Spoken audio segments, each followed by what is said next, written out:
আমি একটি অত্যন্ত দৃঢ় হিন্দু ব্রাহ্মণ পরিবারে জন্মগ্রহণ করেছি এবং বড় হয়েছি। আমার বাবা ছিলেন একটি বিশ্ববিদ্যালয়ের ইংরেজি বিভাগের অধ্যাপক। আমার মা একটি স্বনামধন্য ইংরেজি মাধ্যমের স্কুলের শিক্ষিকা ছিলেন। আমার এক ভাই ও এক বোন দুজনেই ইংরেজির লেকচারার, আর আমি একজন মেকানিক্যাল ইঞ্জিনিয়ার। তাই এর থেকেই বুঝতে পারছেন আমি একটি সচ্ছল উচ্চশিক্ষিত পরিবার থেকে এসেছি। আমি ছোটবেলা থেকে আমার ঠাকুমার কাছ থেকে আমার ধর্ম সম্পর্কে শিখেছিলাম। তিনি আমাকে এভাবে বলতেন, রামবাবু, প্রাচীনকালে রাজারা বলতেন, আমরা ঈশ্বরকে দেখতে পাই না, কিন্তু একজন ব্রাহ্মণকে দেখতে পাই। ব্রাহ্মণরা হলেন ঈশ্বরের স্বরূপ। তাই তিনি আমাকে বলতেন, রামবাবু, তুমি একজন ব্রাহ্মণ, অর্থাৎ তুমি স্বয়ং ঈশ্বর। ৩৩ কোটি দেবতা তোমার শরীরের মধ্যে বাস করেন। আমার বয়স যখন ৭, আমার ঠাকুমা আমাকে আমাদের ধর্মের শাস্ত্রগুলি পাঠ করে শোনাতেন। যখন আমার বয়স ৮, তখন আমি মন্দিরের পুরোহিতকে সাহায্য করতাম। আমার ৩ ভাই বোনের মধ্যে আমি সবথেকে বেশি ধার্মিক ছিলাম। আমার বয়স যখন ১০ বছর হয়ে যায়, তখন আমি ২টো মন্দিরে পুরোহিতকে সাহায্য করতাম। আমি আমার ধর্মে এতটাই দৃঢ় ছিলাম যে আমি কখনো ব্রাহ্মণ ছাড়া অন্য কারোর বাড়িতে খেতাম না। আর আমাকে শেখানো হয়েছিল, যেহেতু আমি একজন ব্রাহ্মণ, তাই আমি আমার ধর্মের রক্ষক। যদিও আমার বন্ধুরা অন্যান্য জাতি ও অন্যান্য ধর্মের ছিল, তবু আমি তাদের বাড়িতে খেতাম না। আমি অন্য কোনো ধর্মে বিশ্বাস রাখতাম না। আমার মা বাবা ধর্মনিরপেক্ষ ছিল, কিন্তু আমি মনে করতাম আমার ধর্মই শ্রেষ্ঠ। আমি খ্রিস্টানদের মনে প্রাণে ঘৃণা করতাম। আমি ভাবতাম খ্রিস্ট ধর্ম একটি বিদেশি ধর্ম, আর খ্রিস্টানরা হলো নিম্ন বর্ণের মানুষ। আমি যিশুকে ঘৃণা করতাম। আমার মনে আছে, আমি নিউ টেস্টামেন্টে কেরোসিন ঢেলে দেশলাই কাঠি দিয়ে আগুন ধরিয়ে দিতাম। আর বাইবেলটা যখন পড়তো, আমি জ্বলন্ত বাইবেলটা উপরে ছুঁড়ে আনন্দে হাততালি দিতাম। আর আমি খ্রিস্টানদের বলতাম, তোমাদের ঈশ্বর কোথায়?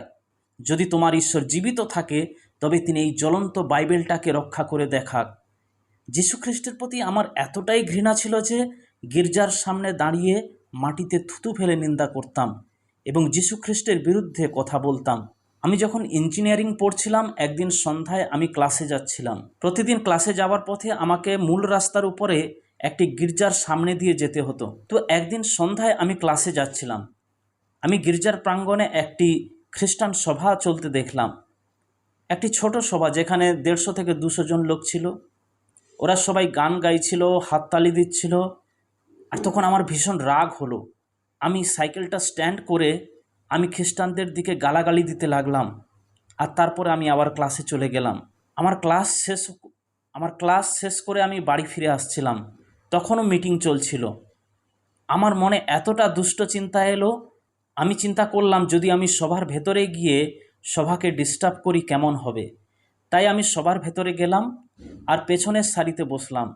হাতে কয়েকটা পাথর তুলে নিলাম এবং মিটিংয়ে বসে থাকা এই মেয়েটা ওই মেয়েটাকে লক্ষ্য করে পাথর ছুঁড়লাম। শুধু মিটিংটা বিঘ্নিত করতে চেয়েছিলাম। প্রচারক যা প্রচার করেছিলেন তার একটি কথাও আমি শুনিনি। শেষে তিনি এই রকম বললেন, যীশুখ্রিস্ট হলেন জীবন্ত ঈশ্বর, আর যেহেতু তিনি আজও জীবিত, তাই ২০০০ বছর আগে তিনি যা কিছু করেছিলেন আজও তা করতে পারেন। যা মানুষের কাছে অসম্ভব, তা যীশুখ্রিস্টের কাছে সম্ভব। যা ডাক্তারের কাছে অসম্ভব, তা যীশুখ্রিস্টের মাধ্যমে সম্ভব হবে। সব আশা হয়তো শেষ হয়ে গেছে, যিশুর কাছে আসুন, তিনি আপনাকে নতুন আশা দেবেন। তাকে ওইভাবে বলতে শুনে আমার খুব রাগ হচ্ছিল। সেই দিন রাতের মিটিংয়ের পর আমি সোজা আমার এক বন্ধুর কাছে গেলাম। সে একজন মুসলিম ছিল। তার একটি ছোট বোন ছিল। মেয়েটি বোবা। সে বধির ছিল না, কেবল বোবা ছিল। সে মুখ দিয়ে একটাও শব্দ বলতে পারত না। তাকে বোম্বে, ব্যাঙ্গালোর, মাইসুর সব জায়গায় নিয়ে যাওয়া হয়েছিল। স্পিচ থেরাপি সব কিছু করানো হয়েছিল। তারা সবাই বলেছিল যে তারা সব কিছু করে দেখে নিয়েছে, কিন্তু কিছুই হয়নি। তারা তাকে অনেক ধর্মীয় স্থানে নিয়ে গেছে, কিন্তু তাও কিছু হয়নি। তাই আমি আমার বন্ধুর কাছে গিয়ে বললাম, ওর নাম ছিল মঈনুদ্দিন। আমি বললাম, মঈন, আমাদের শহরে এক খ্রিস্টান বোকা এসেছে। তিনি বলেন যে যা অন্য কেউ করতে পারে না, যিশু তা করতে পারেন। আমি বললাম, কাল তোমার বোনকে আমি সেই সভায় নিয়ে যাব, সভায় একটু মজা করব। তাই পরের দিন আমি মেয়েটিকে নিয়ে সেখানে গেলাম। যখন আমি গির্জার ভেতরে প্রবেশ করলাম, অনেকেই আমাকে চিনতে পারল। আমি জীবনে কখনো গির্জায় পা রাখতাম না, কারণ আমি ভাবতাম খ্রিস্টানরা হলো নিম্নবর্ণের লোক। আর আমি যদি তাদের কাছে যাই আমি অপবিত্র হয়ে যাব। এই প্রথমবারই আমি গির্জার ভেতরে প্রবেশ করেছিলাম। আমি সেখানে ঢুকতেই কয়েকজন লোক আমাকে চিনতে পারল। তারা বলল, রামবাবু গির্জায় এসেছে। তারা আমাকে নিয়ে সামনের সারিতে বসালো।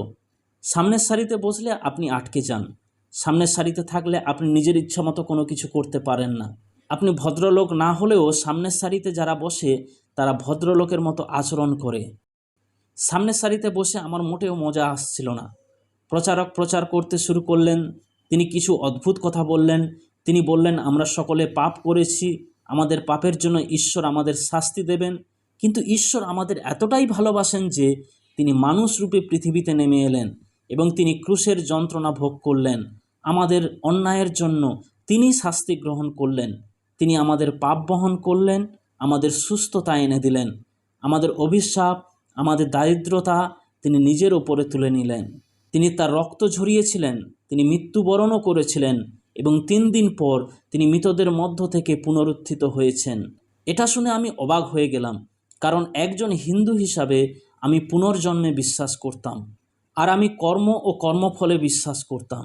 ছোটবেলা থেকে আমাকে শেখানো হয়েছিল, এই জগতে তুমি যে ভুল করোই না কেন তার পরিণামস্বরূপ পরকালে তোমাকে কষ্ট পেতে হবে, যা হলো কর্মফল, এবং তোমাকে কেউ সাহায্য করতে পারবে না, তোমার কর্মের ফল তোমাকে ভোগ করতে হবে। কিন্তু এটা ছিল এক নতুন শিক্ষা। আমি অন্যায় করেছিলাম, আমার জন্য অন্য কেউ কষ্ট ভোগ করেছিল। এটা কি করে সম্ভব? তখন প্রচারক বললেন, যদি কেউ যিশুর কাছে নিজের জীবন উৎসর্গ করতে চাও তবে এগিয়ে আসো। যিশুর কাছে জীবন উৎসর্গ করা কি তা আমি জানতাম না, তাই আমি এগিয়ে যাইনি। তখন প্রচারক বললেন, যদি কেউ আরোগ্যতা চান এগিয়ে আসুন। তখনই আমি মেয়েটিকে নিয়ে দৌড়ে সামনে গেলাম। তারপর পাস্টর সেই মেয়েটির জন্য প্রার্থনা করলেন, কিন্তু কিছুই হয়নি, সে সুস্থ হয়নি। তিনি বললেন, যুবক, কালকে আবার পুনরায় এসো। পরের দিন আমি আবার গেলাম, আবার সামনের সারিতে বসলাম। আবারও আমি যিশুর কথা শুনলাম, আবারও পরিত্রাণের ডাক। আমি সামনে গেলাম না। তিনি আবার বললেন, যদি কেউ সুস্থতা পেতে চাও তাহলে সামনে এগিয়ে আসো। আমি মেয়েটিকে নিয়ে সামনে এগিয়ে গেলাম। প্রচারক আমাকে জিজ্ঞাসা করলেন, বৎস, তুমি কি বিশ্বাস করো যে যিশু তোমার বোনকে সুস্থ করতে পারেন? আমি মাথা নাড়লাম। তখন তিনি মেয়েটির উপরে হাত রাখলেন। প্রচারক বললেন, যিশুর নামে এই বোবা আত্মা বেরিয়ে এসো, যিশুর নামে কথা বলো। আমি মেয়েটিকে বললাম, বোন, যিশু বলো। বোবা মুসলিম মেয়েটি মুখ খুলে বলল, যিশু। সে বলল, যিশু, হালেলুয়া। সে বলতে শুরু করলো। তিনি আমাকে বললেন, যুবক, শোনো, তোমার বোন কথা বলছে। আমি তার কাছে গেলাম। আমি বললাম, তোমার নাম কি বলো? মেয়েটি মুখ খুলে বলল, খাদিজা। আমার মাথাটা কেঁপে উঠল। হে ঈশ্বর, এটা কি করে হতে পারে? প্রচারক বললেন, দেখো, যিশু শুধু তোমার অসুস্থতা সারাতে পারেন না, তিনি তোমার জীবনও বদলাতে পারেন। তিনি তোমার নাম বদলাবেন না, তিনি তোমার জীবন বদলে ফেলবেন। হালেলুয়া। তখন বিংশ শতাব্দী, বৈজ্ঞানিক যুগ, কিভাবে অলৌকিক ঘটনা ঘটতে পারে? তাদের দেবতারা এটা করতে পারেনি, আমাদের দেবতারাও এটা করতে পারেনি। যাকে আমি সবচেয়ে বেশি ঘৃণা করতাম, সেই ঈশ্বর কিভাবে এই অলৌকিক কাজটি করতে পারল?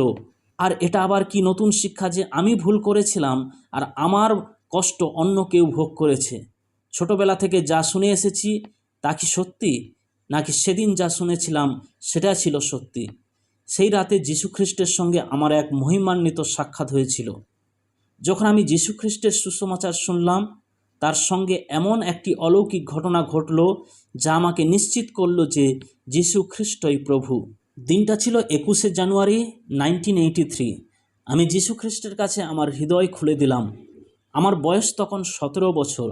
আমি যিশুর কাছে নিজেকে সমর্পণ করলাম। যখন আমি যিশুর কাছে নিজেকে সমর্পণ করি তখন আমার বাবা মা সবাই ভীষণ দুঃখ পেয়েছিল। আমার মা বাবা আত্মীয় স্বজন সকলের মন খারাপ হয়েছিল। এমনকি আমাকে বাড়ি থেকে বের করে দেওয়া হয়েছিল। 17 বছরের এক কিশোর, আমার একমাত্র সম্বল ছিল একটা ভাঙা সাইকেল। সেই বয়সে যখন ছোট ছোট ছেলেমেয়েরা তাদের মা বাবার কাছে আবদার করে, আমি এইটা নেব, আমি ওইটা চাই, আমি এই খাবারটা খাবো, ওই বয়সে আমি রেল স্টেশনে সিমেন্টের বেঞ্চে ঘুমাতাম, জল খেতাম। আর সেই কারণে আজও আমি জানি না আমার প্রিয় খাবার কি, আমার কি খেতে ভালো লাগে। সেই সময় আমি অভুক্ত অবস্থায় দিন কাটিয়েছি। 10 দিনের পর যা পাই তাই খেয়ে নিতাম। আর সেই কারণে আজও আমি জানি না আমার পছন্দের খাবার কী। আমি সব কিছু খাই, কারণ আমি জানি না আমার প্রিয় খাবার কী। যখন আমার বয়স 18 হলো, বাবা আমাকে বাড়িতে ডেকে পাঠালেন। আমি এই ভেবে বাড়িতে গেলাম যে আমার বাবা মা তো আমাকে ডেকে পাঠিয়েছেন, আমি আবার বাড়ি ফিরে যেতে পারবো। আমি বাড়ি গেলাম। বাবা বললেন, তোমার বয়স এখন 18 হয়েছে, আমি সম্পত্তি ভাগ করছি। আমি তোমার ভাইকে তার ভাগটা দিয়ে দিয়েছি, এখন তোমার ভাগটা বাকি আছে। একটা বাড়ি, একটা জমি, ব্যাংক ব্যালেন্স, সম্পত্তি, সব কিছু। তিনি আমাকে বললেন, আমি তোমার ভাগটা তোমাকে দিয়ে দেব, তবে একটা শর্ত আছে, তোমাকে যিশুকে ছেড়ে দিতে হবে। যদি তুমি যিশুকে ত্যাগ করে দাও, তাহলে আমি তোমার সমস্ত সম্পত্তি দিয়ে দেব। মনে রেখো, সেই সময়ে আমার কাছে খাবার মতো কিছুই ছিল না, ঘুমানোর মতো জায়গা ছিল না। আমি রেল স্টেশনে ঘুমাচ্ছিলাম। সেই সময় তিনি আমাকে এই অফারটি দিয়েছিলেন। মা বললেন, রামবাবু, ভালো করে ভেবে দেখো। আমি বললাম, আম্মা, আমি এটা নিয়ে আগেই ভেবেছি। আমি যিশুকে হ্যাঁ বলছি, আর সম্পত্তিকে না বলছি। আমার বাবা এক টুকরো কাগজ নিলেন, আর আমি তার উত্তরের অপেক্ষায় ছিলাম। তিনি ওই কাগজের টুকরোটা আমার সামনে ছুঁড়ে দিয়ে বললেন, এতে সই করো, তোমার সন্তানেরা কখনো তোমার ভাগ চাইবে না। আমি কলমটা নিলাম, আমি সই করে বেরিয়ে এলাম। আমার মা কাঁদছিল, কারণ আমি ছিলাম তার আদরের। কারণ আপনারা জানেন, আম্মা তো সবসময় আম্মাই হয়। তিনি বললেন, রামবাবু, তোমার ভাই তো সব কিছু পেয়েছে, তোমার কি আছে? আমি বললাম, মা, ভাই তো সব কিছু পেয়েছে, কিন্তু আমি যিশুকে পেয়েছি। আর আমি আমার মাকে বললাম, মা, সম্পত্তি যিশুকে দিতে পারে না, কিন্তু যিশু সম্পত্তি দিতে পারেন। আমি বাড়ি থেকে বেরিয়ে পড়লাম। দিনের পর দিন একাকী জীবন। আমি আমার বাবা মায়ের বাড়ির কাছে সাইকেলটা নিয়ে যেতাম। একটা বড় পাথর ছিল, আমি পাথরটার উপর বসে কাঁদতাম। খুব একা লাগতো। জিজ্ঞেস করার মতো কেউ নেই, কি খেতে চাও, তোমার সমস্যা কি? কেউ নেই। আমি বড় পাথরটার উপরে বসে কাঁদতাম। কিন্তু আমি তোমাদেরকে একটা কথা বলি, অনেক বছর পর যেখানে বড় পাথরটা ছিল, সেই জায়গায় কেউ একটা বড় বাড়ি বানালো। 6টি বেডরুমের বাড়ি, সাথে 2400 বর্গফুটের বাগান। কেউ একজন পুরো বাড়িটা আর জমিটা কিনে আমাকে উপহার দিয়ে দিল। আমি আমার ছেলেকে দেখাই আর বলি, এই পৃথিবীতে 18 বছর বয়সে তোমার বাবা এখানে বসে কাঁদত। আমি সেই দিন ভাবিনি কেউ একজন এই বাড়িটি বানাবে আর বাড়িটি আমাকে দান করে দেবে। এই বাড়িটি ঈশ্বরের বিশ্বস্ততার সাক্ষ্য দেয়। 3 বছর আগে ঈশ্বর আমার সাথে কথা বলেছিলেন, ওই বাড়িটা ছেড়ে দাও, সব কিছু ছেড়ে দিয়ে ব্যাঙ্গালোরে চলে যাও। আমি আমার বাড়ি, আমার জমি সব কিছু ছেড়ে আমি ব্যাঙ্গালোরে বেরিয়ে গেলাম। এখন আমি ব্যাঙ্গালুরুতে একটি ভাড়া ফ্ল্যাটে থাকি। আমি এই সব কেন বলছি? আমি এই সব বলছি কারণ জীবনে আপনার যে একটি জিনিসই প্রয়োজন। পরিচর্যার ক্ষেত্রে আপনি একজন যুবক যুবতী হন, অথবা একজন প্রচারক, একজন যাজক, একজন ব্যবসায়ী, আপনি যেই হন না কেন, জীবনে আপনার কেবল একটি জিনিসই প্রয়োজন, আর তিনি হলেন যিশু। আমি আপনাদেরকে একটি ছোট্ট গল্প বলছি। এই গল্পটি রাজা আকবর এবং তার স্ত্রীর। একদিন আকবর তার স্ত্রীর ওপর রেগে গেলেন। তিনি তার স্ত্রীকে বললেন, যাওয়ার আগে তোমার সবচেয়ে পছন্দের যে কোনো একটা জিনিস নিয়ে যেতে পারো, কারণ তুমি এতগুলো বছর আমার সঙ্গে থেকেছো, শুধু একটাই নিয়ে যেতে পারবে। রাজা চলে যাওয়ার পরে রানী একা একা কাঁদছিলেন। তখন বীরবল এলেন। তিনি বীরবলকে সমস্যাটা বললেন। বীরবল তাকে একটি চমৎকার বুদ্ধি দিলেন। রানী রাজাকে নৈশভোজের জন্য আমন্ত্রণ জানালেন।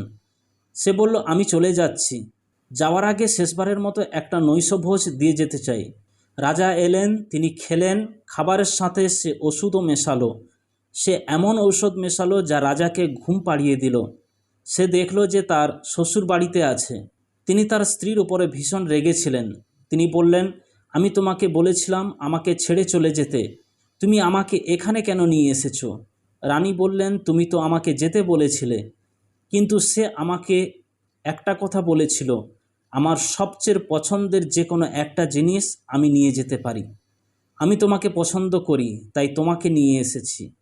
যখন তুমি আমার সাথে থাকো, তোমার সোনা আমার হয়ে যায়। যদি তুমি আমার সাথে থাকো, তাহলে তোমার সোনা সম্পত্তি আমার হয়ে যায়।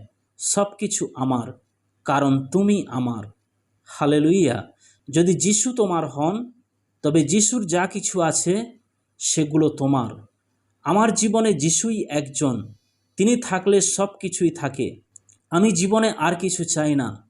আমি কোনো পাপ চাই না, আমি কোনো পার্থিব সুখ চাই না, আমি শুধু যিশুকে চাই।